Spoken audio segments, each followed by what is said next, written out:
Hello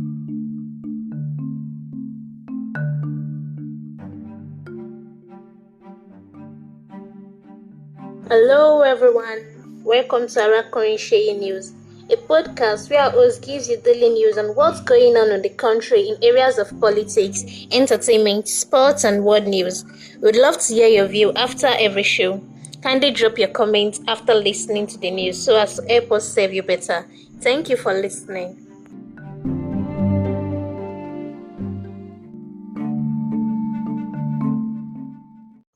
On the news tonight.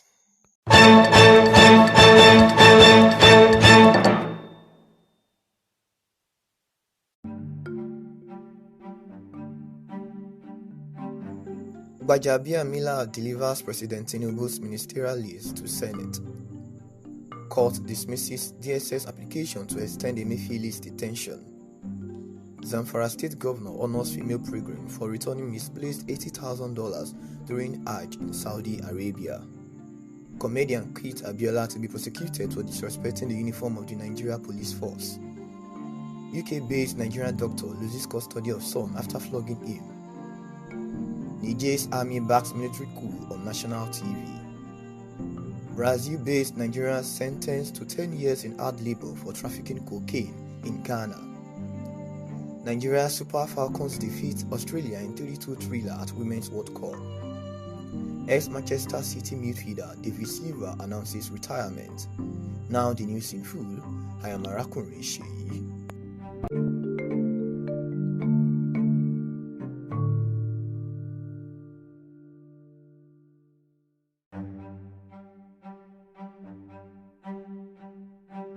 Gbajabiamila delivers President Tinubu's ministerial list to Senate. Femi Gbajabiamila, Chief of Staff to the President and former Speaker of the House of Representatives, has delivered a letter containing President Bola Tinubu's ministerial list to the Senate. The list was read by Senate President Godswill Akpabio at the plenary on Thursday. The list, which was dated July 27, 2023, and titled Request for Confirmation of Ministerial Nominees, contained the names of 28 nominees.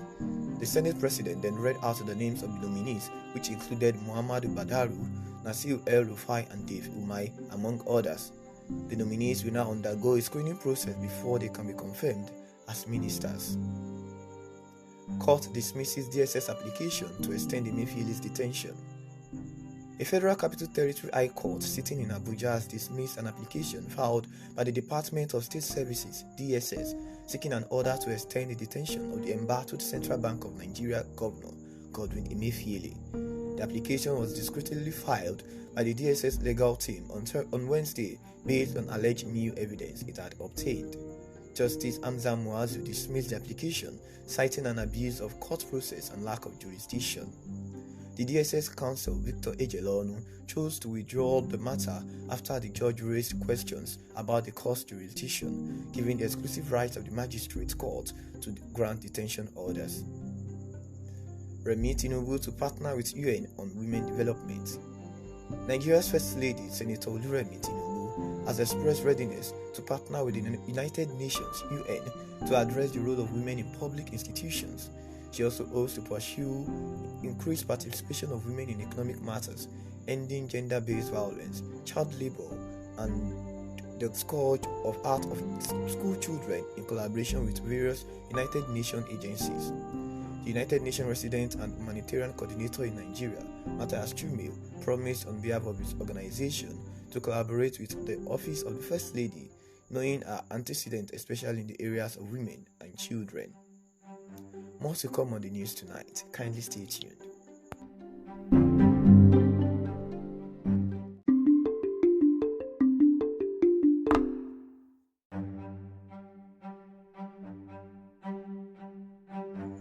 Welcome back to Arakorin Shey News Update. Zamfara State Governor honors female pilgrim for returning misplaced $80,000 during Hajj in Saudi Arabia. A native of Bungudu local government area in Zamfara State, Aishatu Yanguru Naushe, has been honored by the governor of Zamfara State, Dauda Lawal, for returning $80,000 to the owner during this year's Hajj in Saudi Arabia. She found the cash sum and handed it over to the Zamfara Pilgrims Welfare Agency officials for onward return to the owner. The governor expressed the joy and happiness of the Zamfara state government over the sincerity of the pilgrim, who has proven to be a good ambassador. The governor praised Aishatu's honesty and said that a gesture is expected of any faithful Muslim, especially while in a holy land. Comedian Kita Abiola to be prosecuted for disrespecting the uniform of the Nigeria Police Force.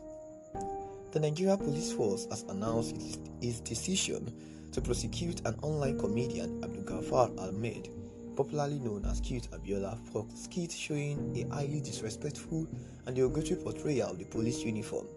The move follows the comedian's two recent skits posted on his social media handles on July 20th and 24th.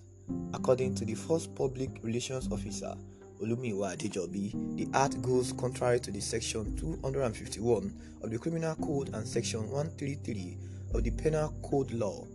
The police force vehemently condemned the art displayed by the comedian, stating that it is not only offensive, but also undermines the integrity and dignity of the men and women who wear the uniform in service to the nation.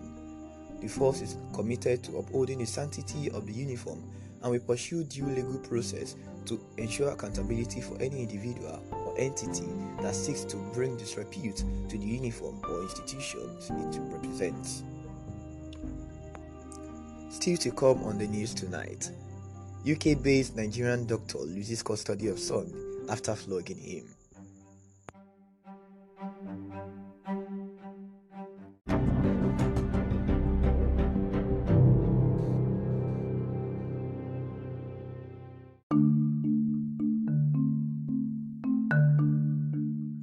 UK-based Nigerian doctor loses custody of son after flogging him. A Nigerian doctor based in the United Kingdom has lost custody of his 16-year-old son to the government after flogging him with a belt. The doctor flogged his son after he caught him and his friends watching an inappropriate video.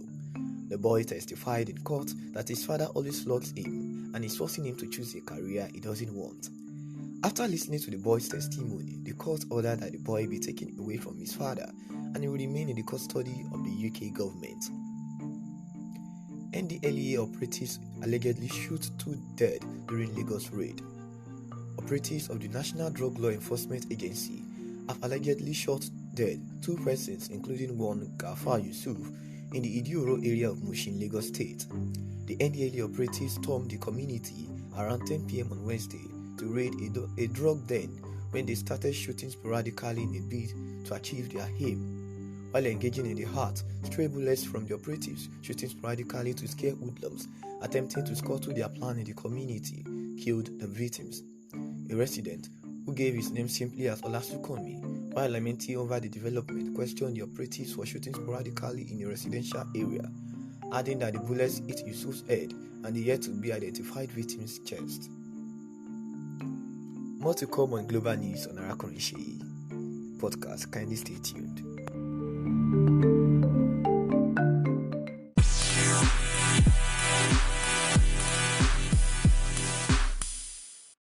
Welcome to Global Updates on Arakunrin Sheyi's podcast.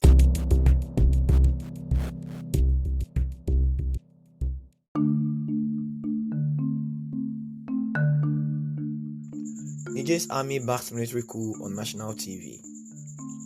Niger's army command has declared its support for the military coup that was instigated by the soldiers of the Presidential Guard on Wednesday. The army's priority is to avoid destabilizing the country and to preserve the physical integrity of the president and his family. The soldiers who instigated the coup cited a deteriorating security situation in the country and poor economic and social governance. President Mohamed Bazoum and Foreign Minister Alzoumi Masdou have urged democratic forces in the country to resist the power grab. The status of the coup attempt remains unclear, and this marks the 7th coup in West and Central Africa since 2020. Brazil-based Nigerian sentenced to 10 years in hard labor for trafficking cocaine in Ghana. A high court in Accra sentenced a Brazil-based Nigerian man, Ernest Najuba Ukechukwu, to a minimum of 10 years in hard labor for possessing and attempting to smuggle 16568.83 grams of cocaine into Ghana. Ukechukwu was arrested by NACOC officials at the arrival hall of the Kotoka International Airport in Accra on December 11, 2022, when he was going through arrival formalities. Okechukwu was charged with 6 counts of narcotic offenses relating to the importation and possession of narcotic drugs without a lawful authority. He pleaded guilty to all 6 counts and was subsequently convicted on his plea by the court's presiding judge. The convict was sentenced to a minimum of 10 years in hard labor on July 13 and charged with a fine of 10,000 penalty units, of which he will serve 30 additional years in the vault. Acting Director of Public Affairs and International Relations of Ghana's Narcotics Control Commission, Francis Okpoku Amoa, said officials picked up Okechukwu as part of their daily routine, where his narrations were found to be distorting, leading to further checks on his luggage, revealing the concealed consignments in his luggage. More to come on Arakonse News tonight. Kindly stay tuned for sport updates.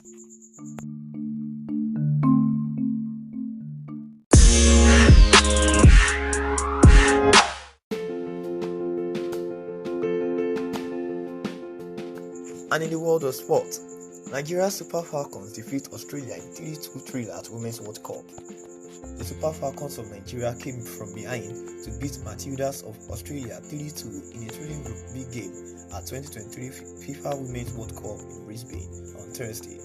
Despite a poor clearance from the Nigerian defense, Aussie striker Emily Van Egmond gave the Matildas the lead just a minute into added time. However, Nigeria responded minutes later to level the scoreline through Uche Nakano. Super Falcons defender Osinachi Oale then headed the ball into an empty net in the 65th minute, following the Australian keeper's failure to punch away Ajibade's header. Superstars Asisat Oshoala silenced her critics, capitalizing on the defensive mix-up to score her first goal of the tournament. The co-host staged a late fight back and put one back, but Nigeria held on to claim a huge 3-2 win. Thursday's wins means Nigeria is now at the top of the Group B standings with 4 points, having earlier battled to a goalless draw with Canada. A draw in Nigeria's match against Ireland on Monday will be enough for a second consecutive knockout stage for the Africans. Nigeria's recent wins make them the only African country to have claimed victory in the tournament so far. Oshoala's strike also puts her in the record books as the only African to have scored in 3 consecutive World Cup outings. Ex-Manchester City midfielder David Silva announced his retirement. David Silva has announced his retirement from football after a successful career that spanned over 2 decades. The former Manchester City midfielder, who is widely regarded as one of the best players of his generation, made the announcement on social media.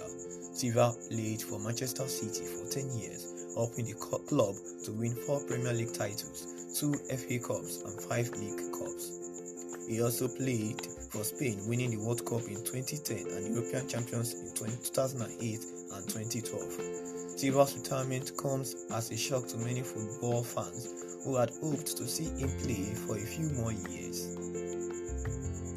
And it's a wrap on the news tonight. Do well to follow our podcast on Spotify and all other podcast listening platforms. Thank you, and don't forget to share our podcast on your social media account. Thank you for listening.